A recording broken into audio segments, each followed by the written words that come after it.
Hai, Assalamualaikum warahmatullahi wabarakatuh dan salam sejahtera saya ucapkan kepada anda semua. Pertama sekali saya ingin memperkenalkan diri saya kepada anda. Saya ialah Muhammad Fahmi bin Abdul Halim.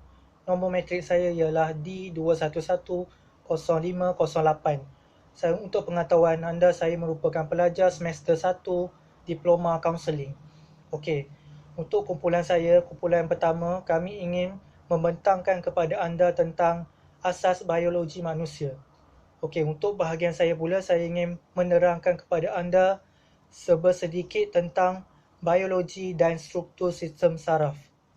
Okey, untuk biologi pula, perkataan biologi ni sebenarnya kan dia berasal daripada perkataan bahasa Yunani yang bermaksud bios dan logos. Bios ni bermaksud kehidupan, logos ni sebenarnya dia bermaksud kita mengkaji tentang sesuatu kehidupan tu. Okey, seterusnya biologi menunjukkan kepada kita mengenai struktur dan fungsi benda hidup atau organisma dan juga menunjukkan kepada kita mengenai interaksi antara organisma ini antara satu sama lain dan interaksi organisma dengan persekitarannya.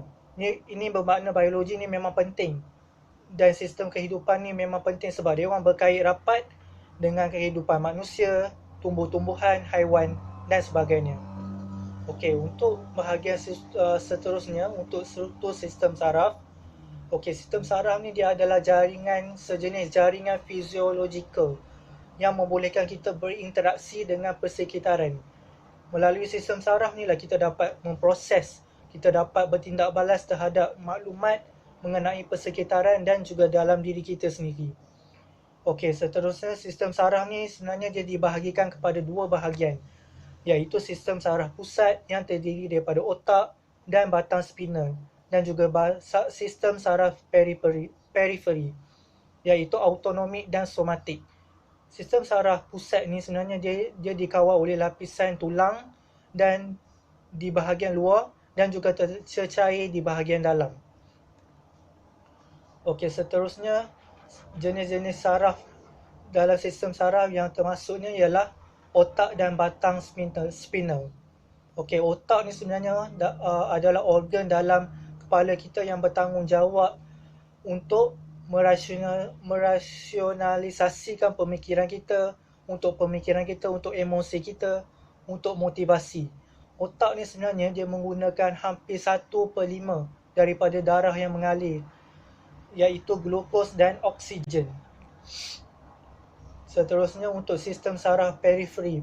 Sistem saraf periferi ini termasuk semua sel saraf yang terletak di luar otak dan batang spinal.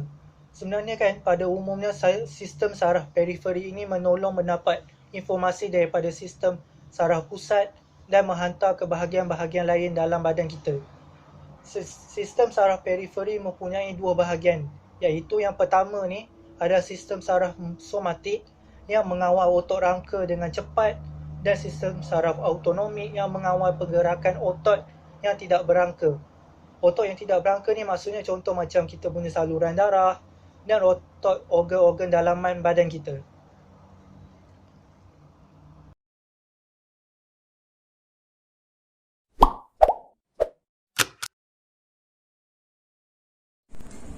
Assalamualaikum warahmatullahi wabarakatuh. Nama saya Fairul Azli bin Faranzal dari Diploma Kaunseling, nombor matrik D2110246. Struktur dan fungsi bahagian-bahagian di otak. Cerebrum merupakan bahagian terbesar otak, terbahagi kepada dua bahagian iaitu otak kanan dan otak kiri. Otak kanan mengawal pergerakan di sisi kiri tubuh, manakala otak kiri mengawal pergerakan di sisi kanan tubuh. Permukaan luar yang dipanggil cerebral cortex menghasilkan perhubungan yang dipanggil sebagai sinap. Sinap ialah sistem saraf yang mengendalikan aktiviti otak. Cerebrum mengandungi sel-sel saraf yang berhubung iaitu mielin yang berfungsi menyampaikan data dari otak ke saraf tulang belakang. Cerebellum Cerebellum terletak di bawah cerebrum pada bahagian belakang otak. Cerebellum juga mempunyai dua belahan. Cerebellum bertanggungjawab dalam mengendalikan gerakan, menjaga keseimbangan serta mengatur koordinasi gerakan tubuh. Cerebellum juga berfungsi dalam mengendalikan gerakan halus seperti melukis dan menulis. Brainstem ataupun batang otak. Batang otak merupakan seikat jaringan saraf di dasar otak, berfungsi sebagai stesen pemancar yang menghubungkan otak besar ke taraf tulang. Mengirim dan menerima data dari berbagai bagian tubuh dan otak. Brainstem terdiri dari struktur utama iaitu otak tengah, pons, medula oblongata. Otak tengah berfungsi mengatur pergerakan mata, pons pula menggerakkan mata dan otot wajah. Pendengaran dan keseimbangan. Medula oblongata terletak di bahagian bawah cerebellum, bertanggungjawab untuk fungsi autonomik ataupun sukarela seperti muntah dan batuk, muntah dan bersin. Medula juga mengawal sistem pernafasan, denyutan jantung, tekanan darah dan kitaran tidur. Sekian, terima kasih.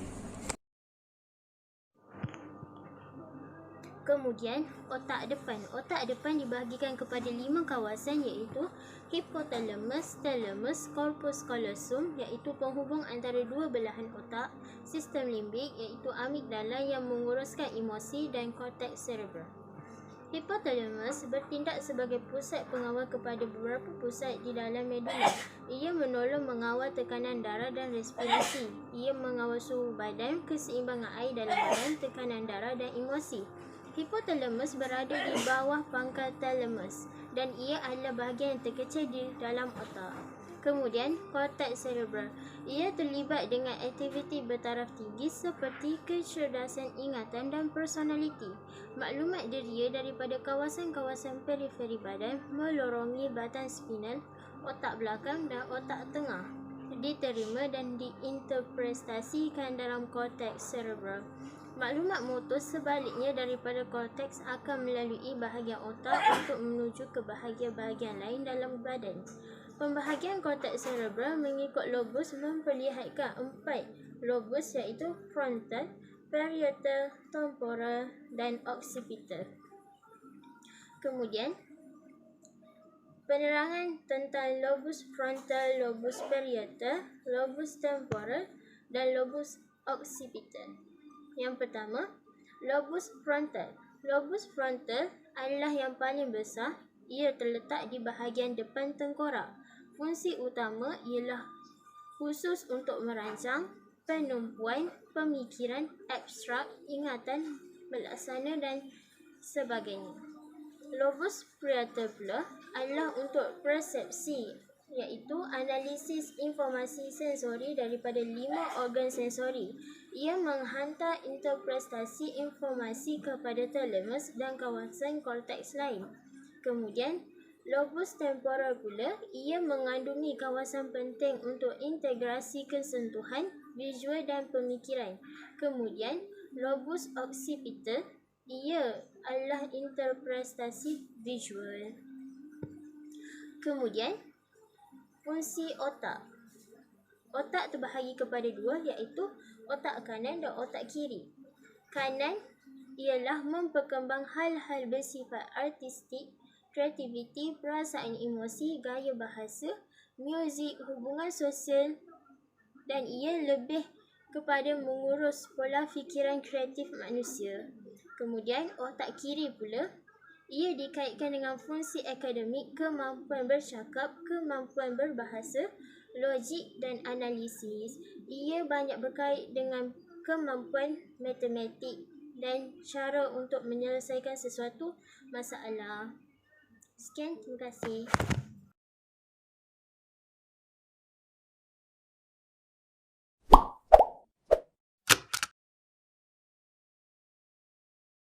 Assalamualaikum. Saya akan membentangkan tentang fungsi-fungsi sistem endokrin.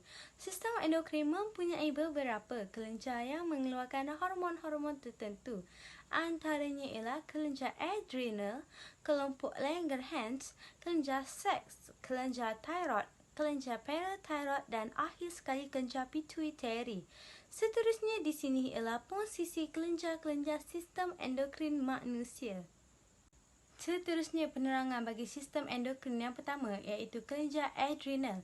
Ia terletak di atas buah pinggang. Ia berperanan dalam peningkatan emosi dan seksual manusia. Hormon yang diresmiskan adalah hormon epinefrin atau adrenalin dan norepinefrin atau noradrenaline. Menukar dan mengubah suai keadaan fisiologi badan untuk menghadapi keadaan tegang.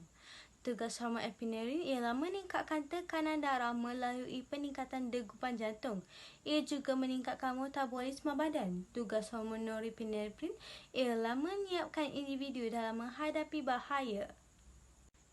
Yang kedua, kelompok Langerhans. Ia terletak di dalam organ pankreas. Ia mengawal tahap gula dalam darah melalui dua jenis hormon yang bereaksi antara antagonistik yang berlawanan. Seterusnya, glycogen ialah hormon yang merangsang hati untuk menukarkan gula kepada glukos dalam saluran darah. Tahap gula dalam darah penting dalam menentukan tahap tenaga individu. Hormon insulin pula berperanan untuk mengurangkan tahap gula dalam darah manusia. Seterusnya, kelenjar seks. Kelenjar seks iaitu ovari dan testis yang mengeluarkan dua jenis hormon iaitu estrogen bagi perempuan dan androgen bagi lelaki. Kedua-dua hormon ini memainkan peranan penting dalam perkembangan seksual dan fizikal manusia, seperti pertumbuhan buah dada pada wanita dan bulu-bulu badan serta suara yang kasar bagi lelaki. Sistem endokrin yang keempat ialah kelenjar tiroid. Ia terletak di bawah peti suara dan mengawal tahap metabolisme tubuh organisma. Hormon tiroksin pula menentukan perkembangan otot-otot, keadaan fizikal dan keadaan mental.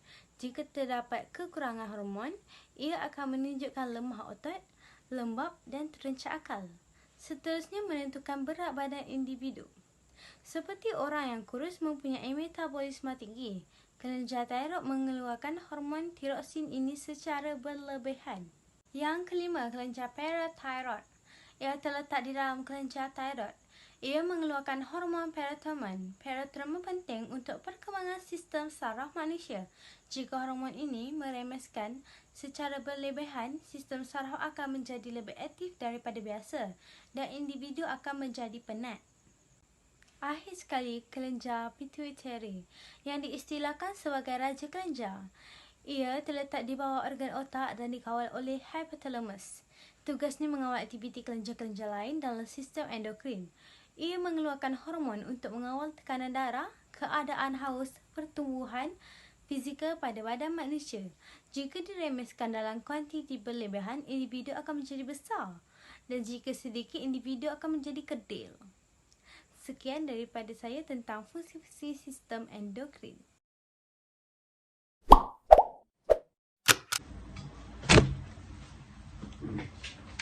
Assalamualaikum dan salam sejahtera. Nama diberi Muhammad Izani Dini bin Rosli, nombor metrik D2110-309. Pembentangan yang akan saya bentangkan adalah genetik dan baka.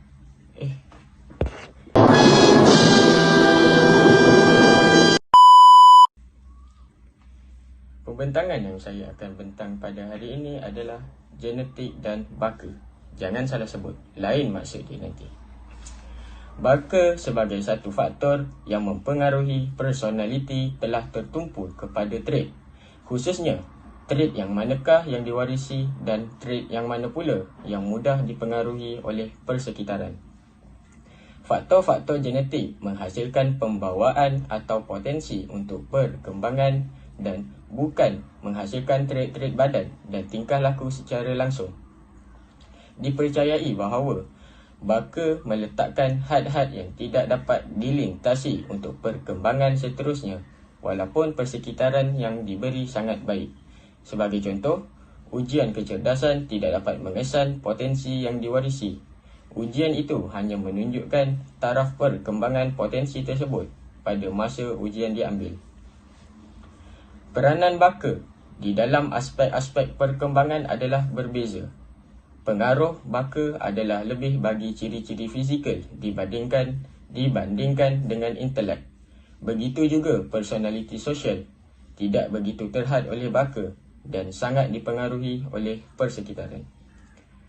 Seterusnya, genetik dan pembaikbiakaan meliputi pencirian, pemeliharaan dan penggunaan sumber genetik dan peningkatan genetik variati tumbuhan tanaman dan baka ternakan. Bidang pengkhususan ini bertumpuan kepada warisan genetik sifat kualitatif dan kuantitatif, genetik kuantitatif, sintogenetik dan aplikasi penanda molekul dalam program pemilihan dan penilaian kepelbagaian genetik.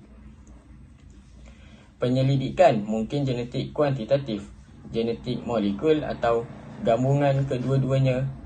Kajian ke atas pembaikbiakaan meliputi konsep-konsep hubungan, analisis komponen genetik, anggaran parameter genetik, peningkatan produktiviti, mengenal pasti individu, baka dan variati yang unggul. Dengan menggunakan kaedah konvensional dan pendekatan bioteknologi, kajian-kajian genetik meliputi biologi molekul, genetik populasi dan teknologi DNA rekombinan. Sekian daripada saya. Terima kasih.